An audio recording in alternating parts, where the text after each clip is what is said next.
Was it truly necessary to buy so many of the damn things? You know that the scent of lavender makes me sneeze. Ah, what a pity. Poor little Raven can't even stand the smell of flowers. But yes, I'm afraid that one of the final requirements is a bundle of fresh cut lavender. So you'll have to deal with it for, Oh, What are you... Oh. indeed.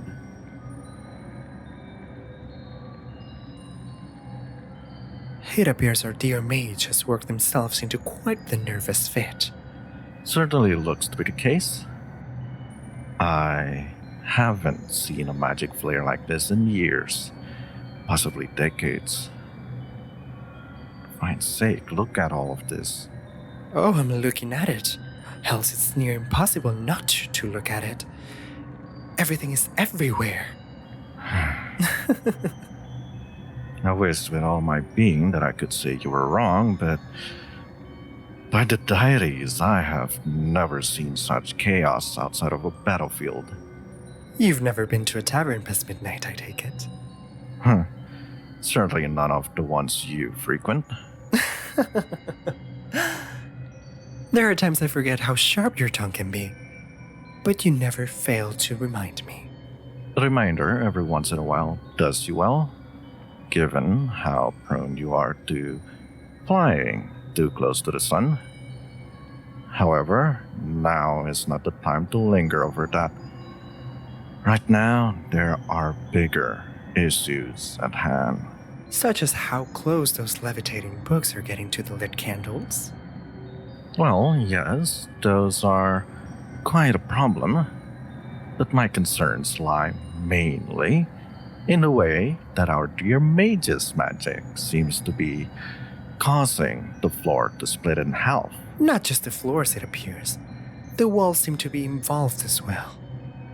Hells, but they are. We need to put a stop to this. If there was one thing I didn't expect from today, it was to agree with you. But in this case, I think it would be stupid not to. In most cases, it would be stupid not to agree with me, but that's not important right now. For now, let's focus on getting our mage back in their own heads so their magic doesn't threaten to destroy the entire forest. That would be quite unfortunate. I rather like our home here. Any suggestions, oh so clever wolf? Well, the simple solution would be to simply walk up to them and catch their attention so we could direct them back into reality. That might work, but it would be risky, given the chaotic state of the magic around us. Our mage could lose control of their magic, and we could easily be injured if that were to happen. Yes, and that's why you're going to do it. Truly, what's your plan? You would just sacrifice me to the forces of wild magic like that, would you, Wolfie? Don't act so surprised. You're the one of us who has wings. If there is to be a magic flare, you could touch better than I can.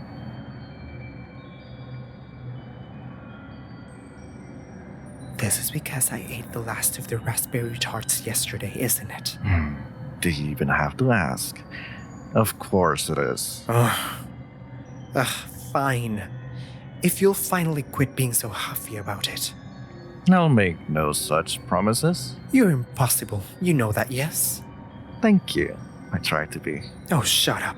Not until you do what needs to be done. Fine. I'm going. But if I get injured, you have to tend to my wounds. Fine. I can agree to that. Now go. I can see the storm clouds forming above us, which is particularly troubling as I should be seeing the roof. Patience, Wolfie. I'm going. Well, go faster. The rain will ruin the rug. You eat one tart, one, and you're punished for the rest of the week, I swear it.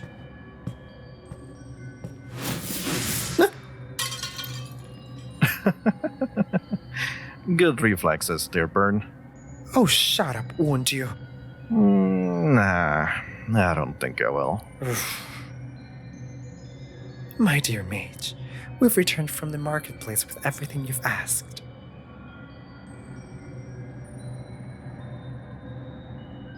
Dear Mage, did you hear me? We've returned and we brought the lavender with us, as well as some of the honey candies that you like. Can you hear me, my dear? Nope. Shit. Who's got good reflexes now, Wolfie? Haha, you're so funny. Thank you. I try my best. Hello, dear Mage. Good to see that you didn't panic while we were away.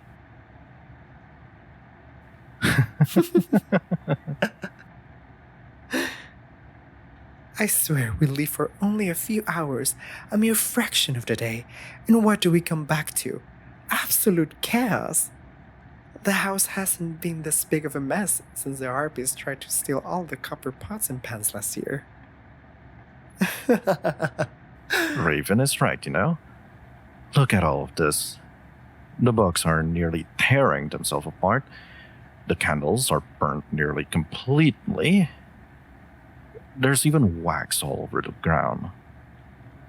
My biggest surprise of all is how you haven't hurt yourself on any of the things you've sent floating throughout the house. If you were anyone else, I'm sure you would have that one of the jars crash down on your head hours before we would have returned. You're lucky that fortune blessed you so graciously. No excuses. We specifically told you that there was no need to worry, and yet here we are. Come now, are you really so worried that we wouldn't get the right items? Yes, we know that you weren't worried about us. We've been your familiars for so long that I would be hurt if you worried about giving us orders and us not being able to follow them. But that doesn't mean that your reason for all this panic isn't any less foolish. Genuinely, I don't understand why you're so worried about impressing the council when you're easily the most powerful mage that has come before them in generations. Deities above, you have both of us as familiars. 2 familiars. No one had heard of such a thing before you came along. Do you really think that the council has any reason to declare you unfit to be recognized as a full-fledged mage of storm? Raven has a point there, dear mage. Given your levels of skills and power, the council has no reason to deny you a formal title. In fact, they'd be fools to do so. Your powers are invaluable to maintaining the balance of nature, and no one can ignore that. They should require no further evidence than everything you've already done. You can create and destroy weather phenomena. You help to change the seasons. You have control over the skies above. You don't need to create some basic potions or cast a mediocre spell. Your abilities speak for themselves. You know, dear mage, I can't begin to explain how frustrating it is to hear you talk so lowly of yourself. To us, it is merely common sense that you are a wonder to this world. Other people should recognize it as well, given how plainly evident your power is. And yet here you stand, doubting yourself and what you're capable of. I swear to you, there is no reason to be so worried right now. We know. And though we don't agree with your assessment of your skills, we still want to support you and do whatever it is necessary to ease your mind. However, putting so much stress on yourself will do you more harm than good. Exactly. You're working yourself to exhaustion trying to prove your worth, but everyone already knows your skill and the practice you put into the craft. You have nothing to prove, not even to the council. But if you keep working like this, you're not even going to be able to keep your eyes open during the assessment. Are you trying to joke right now? Because your punchline is falling quite flat with your audience. An audience who is damn worried about you at this point, I might add. A great point, Wolfie. Our emotions are tied to your own, dear Mage, for better or for worse. It means whenever you wear yourself down like a dulled, cracking blade, we feel the same way, of course. We aren't mad at you for this. We became your familiars already knowing what it would entail. But it's impossible to deny the effects of feeling your panic, exhaustion, and self-doubt. Haven't you noticed Wolfie's pacing at night? You know he paces when he is so worried they can't sleep. It's not helped by the fact that he doesn't like falling asleep when you're not in the room with us. Of course, dear Mage. You know that I hate the idea of being far from you and being unable to protect you. Keeping you safe is part of my duty as your familiar. And it sets me on edge when I feel that I'm not doing my job properly. Not to mention how your ears twitch and your fangs grow. It always gives you the worst headaches. It does, yes. Though, your own worried habits are just as bad, as all three of us have seen. Your panic reaches a boil and you start to pluck your feathers out while you hum nervously. A worrying sight.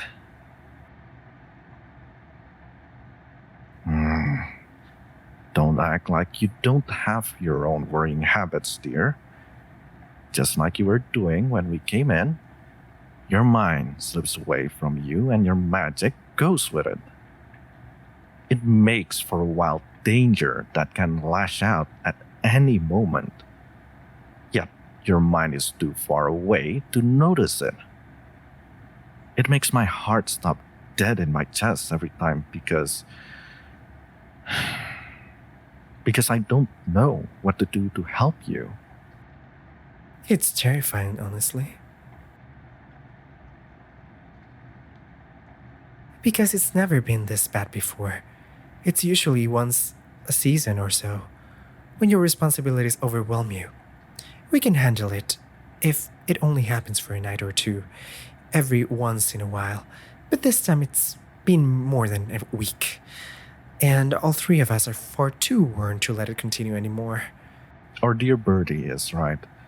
None of us can continue this anymore. Least of all, you. Your eyes look so heavy and your shoulders weighed by the weight of the earth. You need rest, dear Mage. And you can't put it off any longer. No arguments. You're going to put down your grimoire and step away from the workbench. This moment, my dear, because none of us can wait to rest anymore. Keep this memory in your mind, because this is one of the few times I'm going to openly agree with Raven without making a joke at his expense. But it's just as Raven said, you need a break, and so do we. And there's no better way to find our energy than by sleeping together. Indeed. Keep this memory very well in mind, since I'm going to refrain from pointing out the less than polite implications of wolf swords. Ignore him. Now, really, it's time for you to step away from your work. There's days before the council show up, dear Mage. Trust us, we have time. The daybed is right there.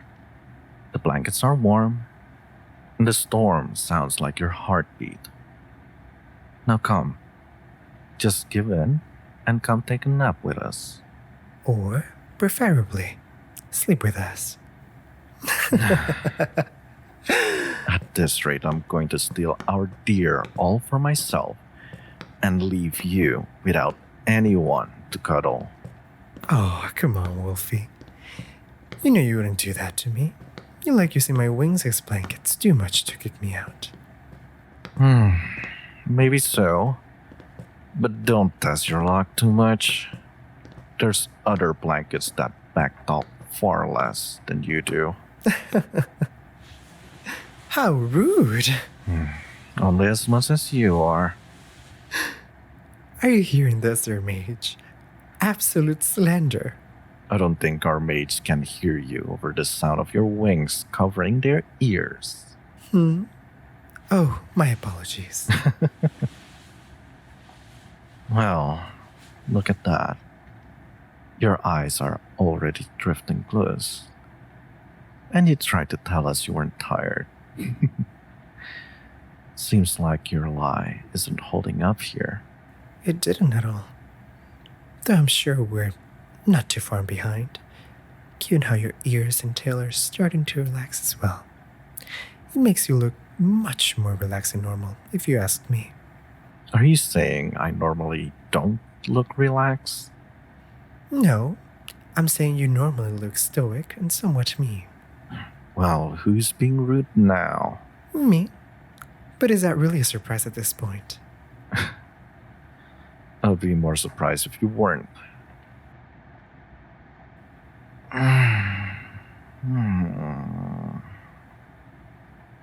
Of course, my dear. If you want to pet me while we drift off, you may be my guest. Then move closer, Wolfie. You need to get under my wings so they can reach.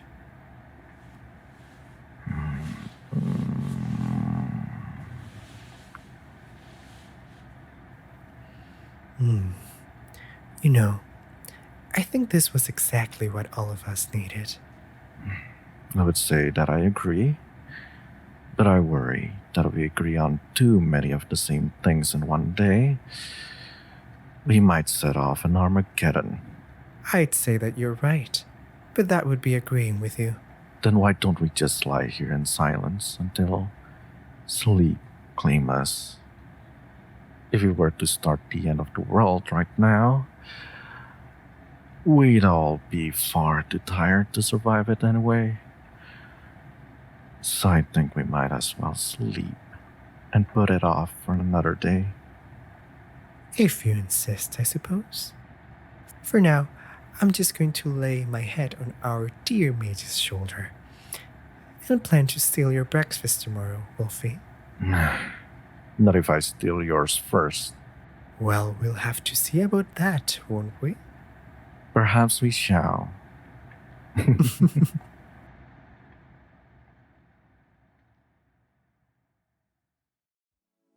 Hey guys, Vincent here.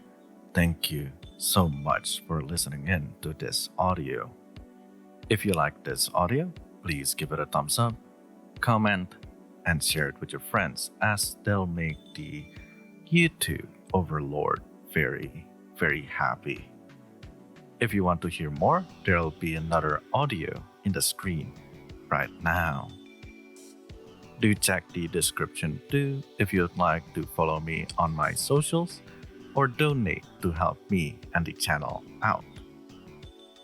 I would also like to thank softlikestatic on Reddit for the comfortable Mage/Raven and Wolf familiar script, as well to Haya as the Raven and joining me to fill the script. Please do check the links on the description below. With that, I'll see you in the next audio.